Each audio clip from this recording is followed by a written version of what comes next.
I'm Steve Miller, and welcome to my studio in Sagaponack, New York. And I'm happy to be a participant in the Earth Show at the Southampton Arts Center. And the studio here is kind of a unique kind of history. It was originally the train station for Wainscott, New York. It was then no longer used as a train station. And eventually it was converted to a factory for sorting and grading potatoes that were then loaded onto a railroad siding. This right here, my coffee table, was one of the pallets that they used to load the potatoes. So they would then forklift them and then put them on through those doors onto a railroad siding and ship them out.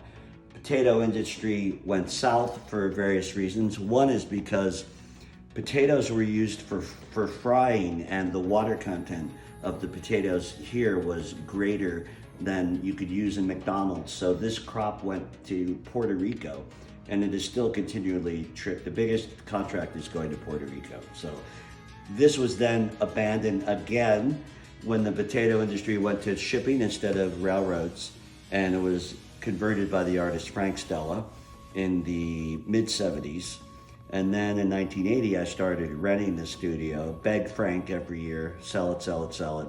1986, I bought it. And one of the reasons I went to the Amazon is because that's where the animals are, and it's really hard to, find these animals. And there was a environmental zoo and study center called the Geldy Institute, which is one of the oldest, it is the oldest environmental research organization in Brazil.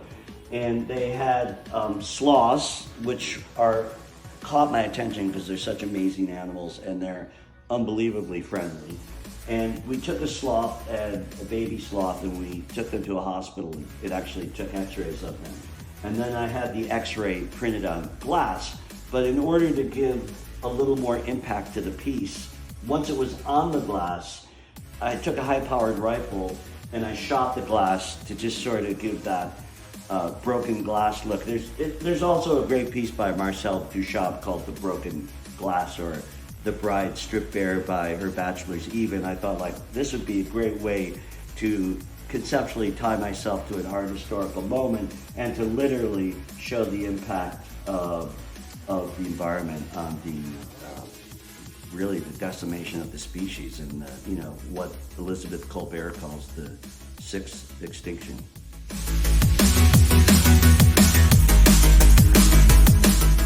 These are actually satellite maps, and this satellite map is actually reproduced on the painting at the Southampton Arts Center.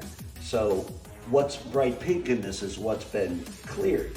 So if you're a sloth and you're living here in an uncleared area, and you have used up all of the resources in this area, you've now got to cross across this cleared area to get to this next safe zone. So if you're a sloth and you're moving really slowly over these distances, you're very vulnerable. So that's one of the reasons that the sloth and many other species are endangered species. And as long as we're on this piece, so in the Southampton Arts Center, you'll see these kinds of geometric patterns which represent the land clearing, which is seen from a satellite. And there's something else that you'll see. We can just go right here. So these wires, you'll see in the background of that piece as well. These are wires in the favela in Brazil. And what's interesting is the chaotic need, the uncontrolled growth, and the chaotic need for resources. And this piece in Southampton Arts Center is sort of it's a great piece because it's a combination of everything that you're seeing here right now. You'll see the wires in the background, you'll see the land clearing, and then you'll see one of my favorite themes, which is the piranha. So these are X-ray piranhas from the Amazon River. And I went to Belém, which is a big port city in the Amazon, and collected the animals from a zoo, from an aviary, from fisheries, from an aquarium, and took them to a hospital and x-rayed them. So the idea was, if the Amazon represents the lungs of the planet, then I would give the planet a metaphorical checkup by x-raying the lungs, the plants and the animals of the Amazon, and then doing this satellite remote sensing, so on the ground x-rays, and then looking at land use from a great distance. And part of the project of the piece at Southampton Art Center was starting to make surfboards that are on either side of the piece. And this is one of the Amazon, this is a freshwater x-ray of a stingray from the Amazon River right here. And I've done alligators, we've got piranhas, but the idea is that water is such an important resource. Brazil is just a crazy surf company. They've got 3,000 miles of coastline in their country. And there's a lot of surfboards, and surfboards become kind of like a trophy. Everybody, rich or poor, will have a surfboard in the corner of the room, and it's something that they really prize. And so my idea was, in the old days, you take the alligator, you'd kill it, you'd stuff it, you'd mount it on the wall. And it's full of contradictions because it's made of, resin, but the idea was that you could have this sort of eco-trophy, not have to actually kill the animal, and sort of have this dialogue about the environment and water use as a continual conversation of which we're all a part.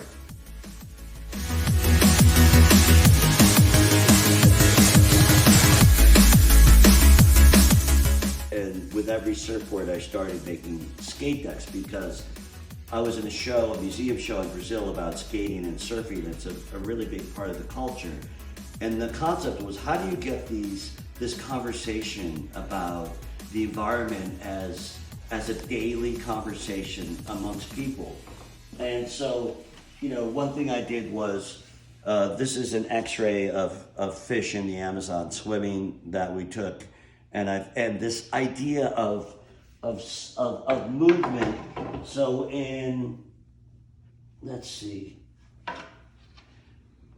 So this is the kind of movement that you make with your feet when you're on a surfboard. So you've got this idea of moving like a snake. You've got the x-ray of the snake. So it brings all of this conversation about the beauty of nature, the fragile environment. Let's see what else we have here. Well, it's one of my favorites, pineapple. So it's pineapple is in U.S. culture, colonial culture, was a sign of welcoming. So if you had a pineapple, this is actually an X-ray of a pineapple. But the idea is with clothing, skateboards, is to get this. Here we've got School of Piranha, which is fun, and we did plants as well. So these are Amazon plants that I got a botanist to take me to a huge market in Sao Paulo that's like the size of 20 football fields. And we went through with a botanist and found the animal, the plants. There were no animals, but we found the plants. And then I took the first phase of this project was taking plants to the hospital. So I keep doing variations. This is this season's pineapple. So they go through different versions, but I actually just posted this on my Instagram, and constantly having the opportunity to reinvent these things. And one thing I did get involved with, so all of these are surfboards as well. So this is, if I make a surfboard, I make a skate deck. So it means that the conversation could be out there in fashion, in skating, in surf, and actually this is sort of, I got involved with fashion because of a show I did in Paris, and I was doing x-rays of people's portraits and MRIs, and I had done some x-rays of my mother's French luxury items that a gallery commissioned me to do, and it ended up being a show. So this was sort of my introduction to thinking about fashion out in the world and how fashion and art can come together. This was like 1996 or something like that. And so that's the sort of origin of getting towards something like this, which is really getting the discourse about the the conversation that we're all involved with, and have it as something commonly held amongst us.